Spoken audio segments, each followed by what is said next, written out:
اللہ کے بابرکت نام سے شروع کرتی ہوں جو بڑا مہربان اور نہایت رحم کرنے والا ہے۔ دیکھتی آنکھوں، سنتے کانوں اور علم کے متلاشی ذہنوں کو ہمارے چینل آواز خرد پر خوش آمدید۔ اللہ رب العزت نے انسانوں کی ہدایت کے لیے 1,24,000 نبی اور رسول بھیجے۔ ہر نبی راست گو، امین اور معجزے کا حامل ہوتا ہے تاکہ دوسرے لوگوں سے ممتاز ہو جائے اور ان کی نبوت کی دلیل بھی واضح ہو جائے۔ آج ہم جس ہستی کو سرنامہ کلام بنا رہے ہیں وہ ہیں حضرت لوط علیہ السلام۔ آپ علیہ السلام حضرت ابراہیم علیہ السلام کے بھتیجے تھے اور ایک روایت کے مطابق حضرت سارہ کے بھائی بتائے جاتے ہیں۔ آپ حضرت ابراہیم علیہ السلام سے بے حد محبت کرتے تھے اور حضرت ابراہیم علیہ السلام بھی آپ سے بے حد محبت کرتے تھے۔ جب حضرت ابراہیم علیہ السلام نے اعلان نبوت کیا تو سب سے پہلے ان کی زوجہ سارہ اور پھر حضرت لوط علیہ السلام نے آپ علیہ السلام کی تصدیق کی اور آپ علیہ السلام کا ساتھ دیا۔ آپ علیہ السلام کے بارے میں قرآن مجید میں اس طرح ارشاد ہوتا ہے کہ بے شک لوط مرسلین میں سے تھے۔ آپ علیہ السلام سرزمین بابل میں پیدا ہوئے۔ آپ علیہ السلام کا قرآن میں 27 بار ذکر ہوا ہے۔ آپ علیہ السلام کا مقابلہ ایک سرکش اور شہود پرست قوم سے تھا۔ آپ علیہ السلام لوگوں کو آئین ابراہیم پر عمل کرنے کی دعوت دیتے تھے۔ آپ علیہ السلام ایک بزرگوار، سخی اور مہمان نواز رسول تھے۔ حضرت لوط علیہ السلام کی زندگی اپنی قوم کی وجہ سے بہت دردناک اور تلخ ترین تھی۔ آپ علیہ السلام نے بڑی جرأت مندی سے ان کا مقابلہ کیا اور ہدایت و تبلیغ کا سلسلہ جاری رکھا۔ جب حضرت ابراہیم علیہ السلام نے فلسطین کی طرف ہجرت کی تو آپ علیہ السلام بھی ان کے ساتھ تھے۔ حضرت ابراہیم علیہ السلام نے یمن، شام کی شارع عام پر سکونت اختیار کی۔ حضرت ابراہیم علیہ السلام ہر آنے جانے والے کو مہمان بناتے اور تبلیغ کرتے۔ اس مقام سے 7 فرسخ کے فاصلے پر چند ایک دیہات اور شہر آباد تھے۔ یہ علاقے بہت زرخیز تھے، ہر طرف پھلدار اور پھولدار درخت تھے۔ آنے جانے والے لوگ کسی بھی مزاحمت کے بغیر ان نعمتوں سے استفادہ کرتے تھے، مگر ان علاقوں کی عوام نہیں چاہتی تھی کہ مسافر ان نعمتوں سے مستفید ہوں۔ ان کے اس رویے کی بنا پر شیطان، جو انسان کا کھلا دشمن ہے، نے ایک چال چلی۔ اس نے ایک نہایت حسین لڑکے کی شکل اختیار کی اور ہر کسی کو ہم جنس پرستی کی دعوت دینے لگا اور کہنے لگا کہ ہر آنے والے کے ساتھ بھی یہی سلوک کرو، اس سے لوگ ان کے علاقے کا رخ نہیں کریں گے۔ نوبت یہاں تک پہنچی کہ مرد مردوں پر اور عورتیں عورتوں پر اتفاق کرنے لگیں۔ اس غیر فطری عمل سے تنگ آ کر کچھ افراد نے اس کی شکایت حضرت ابراہیم علیہ السلام سے کی تو انہوں نے آپ علیہ السلام کو سدوم کی طرف اہل سدوم کی ہدایت کے لیے بھیجا۔ یہ لوگ لمبے لمبے فاخرہ لباس پہنتے، کچھ نہ کچھ چباتے رہتے اور قمیص کے بٹن کھلے رکھتے۔ یہ لوگ بدفعلی کو سرعام انجام دیتے۔ سورہ عنکبوت میں بیان ہوتا ہے کہ اور تم اپنی محفلوں میں برائیوں کو انجام دیتے ہو۔ قوم لوط کے اندر بدفعلی اس قدر عام تھی کہ کسی قوم یا ملت میں اس برائی لواط کی مثال نہیں ملتی۔ جیسا کہ حضرت لوط علیہ السلام نے ان کو مخاطب کر کے کہا کہ تم لوگ ایسی بدکاری کر رہے ہو سارے عالم میں تم سے پہلے کبھی کسی نے نہیں کی۔ چونکہ اس بدفعلی کی بانی قوم لوط تھی تو ان کے بعد جو بھی اس قبیحہ گناہ کا مرتکب ہوتا ہے اس کا گناہ بھی قوم لوط کے ذمہ ہے۔ یہ لوگ ہر طرح کی برائی میں غرق تھے۔ یہ لوگ پشت پر ہاتھ مارتے، گندی گالیاں دیتے، موسیقی کے آلات بجاتے، ایک دوسرے کے سامنے ننگے ہوتے اور باہم رقص کرتے۔ مختصراً یہ لوگ ایسے ایسے برے افعال انجام دیتے کہ قلم بھی لکھنے سے شرماتا ہے۔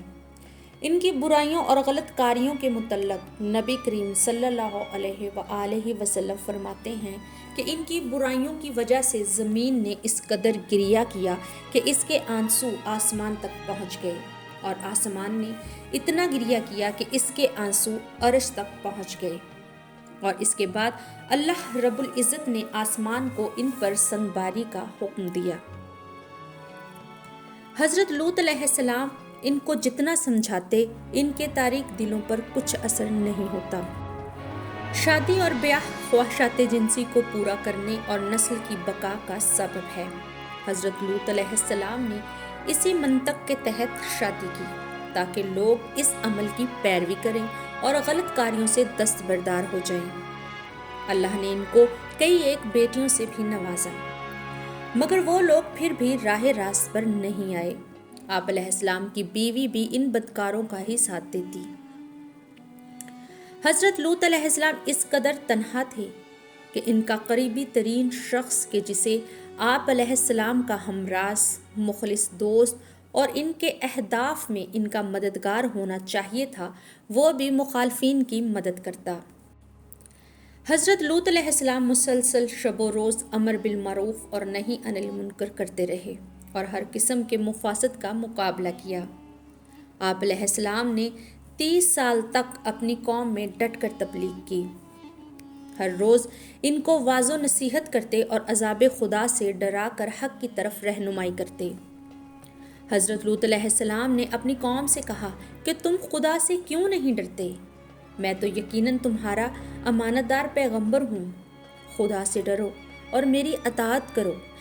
میں تو تبلیغ رسالت کی اجرت بھی نہیں مانگتا، میری مزدوری ساری خدائی کے پالنے والے کے ذمے ہے۔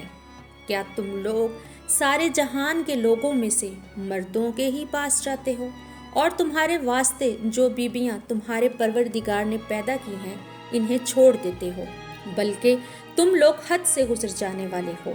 یہ لوگ کہنے لگے اگر تم باز نہیں آؤ گے تو تم ضرور نکال باہر کیے جاؤ گے۔ حضرت لوط علیہ السلام نے فرمایا کہ میں تمہاری ناشائستہ حرکت سے بیزار ہوں، اور دعا کی کہ پروردگار مجھے اور میرے لڑکوں کو اس سے جو کچھ یہ کرتے ہیں محفوظ فرما۔ اللہ نے دعا قبول فرمائی۔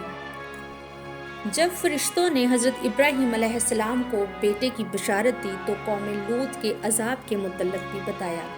حضرت ابراہیم علیہ السلام کے دل میں رحم آیا۔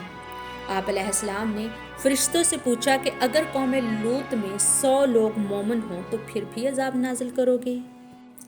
فرشتوں نے کہا نہیں۔ حضرت ابراہیم علیہ السلام نے کہا اگر 50 لوگ ہوں تو پھر بتاؤ عذاب نازل کرو گے؟ فرشتوں نے کہا نہیں۔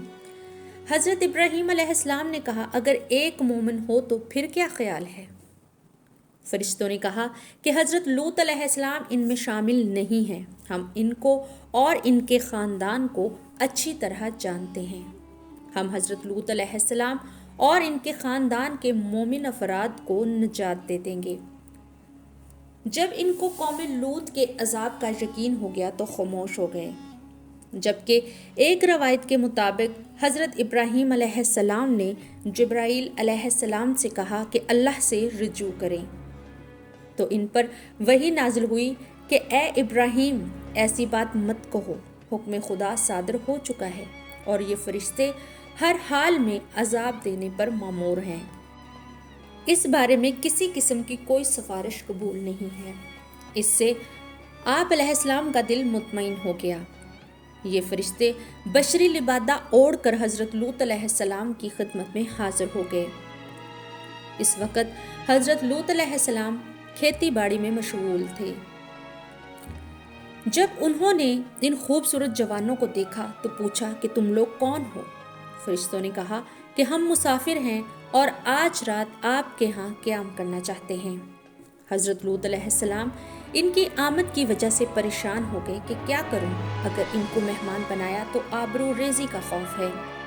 اس صورتحال کو دیکھ کر آپ علیہ السلام نے فرمایا کہ یہ دن نہایت سخت اور خوفناک ہے۔ حضرت لوط علیہ السلام رات کی تاریکی میں ان کو گھر لے کے گئے اور ان کو اپنی قوم کی غلط کاریوں کے بارے میں بھی آگاہ کیا۔ آپ علیہ السلام نے اپنی بیوی سے کہا ان مہمانوں کے بارے میں کسی سے ذکر نہ کرنا، مگر وہ مخالفین کی حامی تھی، اس نے چھت پر جا کر آگ جلا دی، جس سے سب مہمانوں کی آمد سے باخبر ہو گئے۔ تمام قوم نے آپ علیہ السلام کے گھر کا محاصرہ کر لیا۔ جب حضرت لوط علیہ السلام سے ملے تو کہنے لگے کہ تم کو منع نہیں کیا تھا کہ اغیار کو یہاں مت لانا؟ آپ علیہ السلام نے فرمایا کہ اس قبیح برائی کو چھوڑ دو۔ میری قوم کی لڑکیاں تمہارے لیے پکیزہ تر ہیں، ان سے نکاح کرو اور اغلام جیسی لعنت سے دور ہو جاؤ۔ اللہ سے ڈرو اور مجھے میرے مہمانوں کے سامنے رسوا مت کرو۔ کیا تم میں کوئی بھی سمجھدار اور باغیرت شخص موجود نہیں ہے؟ جب حضرت لوط علیہ السلام اپنی قوم سے مایوس ہو گئے تو کہنے لگے، کاش میرے پاس کوئی ایسی قوت ہوتی یا میں کسی مضبوط قلعے میں پناہ لے سکتا۔ عجیب بات تو یہ ہے کہ 30 سال کی انتھک تبلیغ کے باوجود کوئی ایک شخص بھی شریف الطبع نہ تھا۔ جبکہ مہمان حضرت لوط علیہ السلام کے گھر میں موجود تھے تو آپ علیہ السلام نے ایک کو مخاطب کر کے کہا کہ تم کون ہو؟ اس نے جواب دیا کہ میں جبرائیل علیہ السلام ہوں۔ حضرت لوط علیہ السلام نے فرمایا، کس امر پر مامور ہو؟ حضرت جبرائیل نے کہا کہ مجھے قوم کو ہلاک کرنے کا حکم ہوا ہے۔ حضرت لوط علیہ السلام نے فرمایا، کیا اسی وقت یہ کام کرنا ہے؟ حضرت جبرائیل نے کہا کہ کیا صبح قریب نہیں ہے؟ اسی دوران شریر اور غلط کار قوم نے آپ علیہ السلام کا گھر توڑنا پھوڑنا شروع کر دیا۔ کچھ لوگ اندر داخل ہو گئے تو حضرت جبرائیل علیہ السلام نے اپنا پر زور سے ان کے منہ پر دے مارا۔ وہ لوگ اس طرح اندھے ہو گئے کہ جیسے ان کی آنکھیں کبھی تھی ہی نہیں۔ لوگوں نے یہ صورتحال دیکھی تو سمجھ گئے کہ یہ وہی عذاب آ گیا ہے جس سے لوط ہمیں ڈراتا تھا۔ ان میں سے ایک نے کہا، جب تک پیغمبر ہمارے درمیان موجود ہیں ہم عذاب سے محفوظ رہیں گے۔ ان لوگوں نے محاصرہ اور مضبوط کر لیا۔ حضرت جبرائیل علیہ السلام نے جناب لوط علیہ السلام سے کہا کہ اپنے خاندان کو شہر سے باہر لے جائیں، مگر اپنی بیوی کو مت لے جانا، وہ عذاب شدگان میں سے ہے۔ مگر لوگوں نے حضرت لوط علیہ السلام کے گھر کا محاصرہ کر رکھا تھا تاکہ وہ شہر سے باہر نہ جا سکیں۔